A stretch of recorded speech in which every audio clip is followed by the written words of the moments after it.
Bismillahirrahmanirrahim. Assalamualaikum warahmatullahi wabarakatuh. Alhamdulillahirabbil alamin. Assalatu wassalamu ala Rasulillah. Segala puji kehadirat Allah Subhanahu wa taala, Tuhan semesta alam serta pencipta langit dan bumi. Dan juga sholawat untuk Nabi besar Muhammad Sallallahu Alaihi Wasallam sebagai bentuk cinta dan penghormatan kita kepada beliau. Pernah gak sih kalian berpikir bahwa rezeki yang kita dapatkan itu penting banget buat diperhatikan sumbernya? Di dalam Islam, rezeki gak cuma soal nominal, tetapi juga tentang keberkahannya. Banyak orang mungkin mikir asal dapat banyak udah aman. Tapi tahu nggak kalau rezeki yang haram itu bisa jadi penyebab segala macam masalah di dalam hidup. Yuk di sini kita akan bahas dampaknya satu persatu biar kita makin paham dan bisa jaga diri dari rezeki yang tidak halal. Untuk dampak yang pertama, si pemberi nafkah yang menggunakan harta haram akan mendapatkan dosa dan murka dari Allah Subhanahu wa taala. Jadi orang yang mencari nafkah dengan cara yang haram seperti riba, penipuan, atau hasil dari kezaliman akan mendapatkan dosa. Bukan cuma itu, mereka juga bisa mendapatkan murka dari Allah Subhanahu wa taala karena harta tersebut tidak sesuai syariat Islam. Rasulullah SAW bersabda, "Sesungguhnya Allah itu baik. Dia tidak menerima kecuali yang baik-baik, dan sesungguhnya Allah telah memerintahkan kepada orang-orang mukmin seperti apa yang Dia perintahkan kepada para rasul." Hadis riwayat Muslim. Di dalam Al-Qur'an sendiri pun Allah Subhanahu wa taala mengingatkan kita di dalam Al-Qur'an surah Al-Baqarah ayat ke-188. Dan janganlah sebagian kamu memakan harta sebagian yang lain di antara kamu dengan cara yang batil. Nah mungkin untuk beberapa contohnya, ada seorang ayah yang bekerja di industri yang menjual minuman keras. Atau contoh kedua, kepala keluarga yang mendapatkan penghasilan dari praktik riba. Atau contoh ketiga, ibu yang mendukung suaminya melakukan korupsi. Atau contoh keempat, pemimpin perusahaan yang menipu karyawannya untuk keuntungan pribadi. Dan contoh terakhir, penjual barang ilegal yang memberikan nafkah keluarganya dari hasil tersebut. Nah sekarang mari kita lanjut ke dampak yang kedua, yaitu pencari nafkah yang menggunakan harta haram akan terbiasa dengan hal-hal yang haram. Jika seseorang terus-menerus mendapatkan harta haram, ia akan terbiasa dan melihat yang haram sebagai sesuatu yang normal saja. Ini bisa mengikis kepekaan spiritual dan menjauhkan dari jalan kebenaran.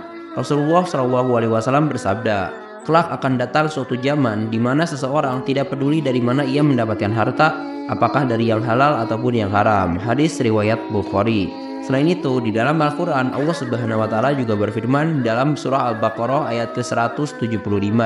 "Mereka itulah orang-orang yang memberi kesesatan dengan petunjuk dan siksa dengan ampunan, maka alangkah beraninya mereka menentang api neraka." Nah mungkin untuk beberapa contohnya, yang pertama, seseorang yang terus berbohong dalam bisnis demi keuntungan. Atau contoh kedua, orang yang biasa melakukan penipuan dan merasa ya biasa-biasa aja. Atau contoh ketiga, pengusaha yang terbiasa menyelewengkan dana perusahaan. Atau contoh keempat, seseorang yang selalu menghindari pajak atau pungutan legal lainnya. Atau contoh kelima, orang yang mencuri tetapi merasa itu sudah biasa. Nah sekarang mari kita lanjut ke dampak yang ketiga, yaitu membuat malas ibadah dan beramal soleh. Harta haram bisa melenyapkan hati seseorang, membuatnya jauh dari kebaikan. Orang yang mengkonsumsi harta haram seringkali malas beribadah, karena hati mereka menjadi keras dan kurang peka terhadap seruan kebaikan.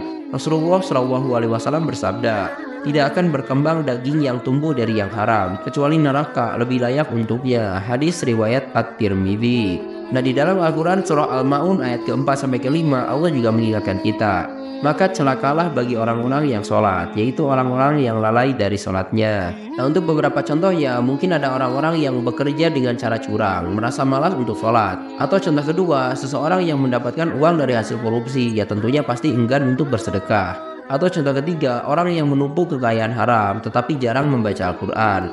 Atau contoh keempat, pekerja yang mendapatkan bonus dari cara yang tidak halal, pasti untuk merasa malas untuk berzikir. Atau contoh kelima, pengusaha yang kikir dalam beramal soleh karena hartanya yang didapat dengan cara yang tidak halal. Nah sekarang mari kita lanjut ke dampak yang keempat, yaitu doa akan susah terkabul. Harta haram bisa menjadi penghalang bagi terkabulnya doa. Rasulullah mengingatkan bahwa makanan, minuman, dan pakaian yang didapat dari sumber yang tidak halal akan menjauhkan seseorang dari rahmat Allah Subhanahu wa taala. Rasulullah SAW bersabda, "Seseorang lelaki yang lama bepergian, rambutnya kusut, tubuhnya berdebu, lalu menadahkan tangannya ke langit, 'Wahai Tuhanku, wahai Tuhanku,' sementara makanannya haram, minumannya haram, pakaiannya haram, dan ia diberi makanan dari yang haram, maka bagaimana mungkin doanya akan dikabulkan?" Hadis riwayat Muslim. Allah Subhanahu wa taala juga berfirman di dalam Al-Qur'an surah Al-Maidah ayat ke-27. Sesungguhnya Allah hanya menerima amal dari orang-orang yang bertakwa. Nah, mungkin untuk beberapa contohnya, seorang pengusaha yang mencari rizki dari jalan haram berdoa agar usahanya maju tetapi tidak akan terkabul. Atau contoh kedua, orang yang terus mencuri berdoa untuk kesehatan tapi doanya tidak diijabah.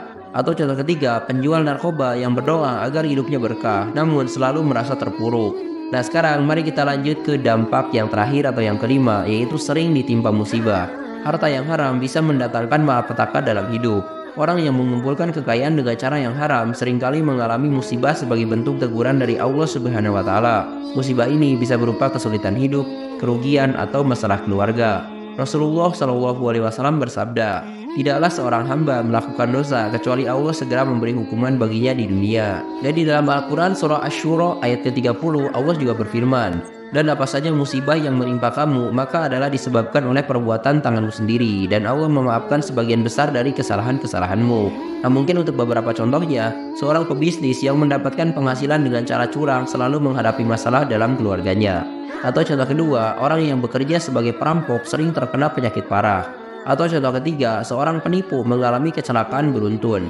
Atau contoh keempat, koruptor yang selalu ditimpa masalah hukum. Dan untuk contoh terakhir, seseorang yang mendapatkan uang dari cara haram kehilangan kekayaannya secara tiba-tiba. Jadi sekarang kalian bisa lihat ya betapa besar dampak dari rezeki yang haram dalam hidup kita. Mulai dari tertutupnya pintu doa, rasa malas beribadah, hingga musibah yang datang bertubi-tubi. Ini jadi pengingat buat kita semua.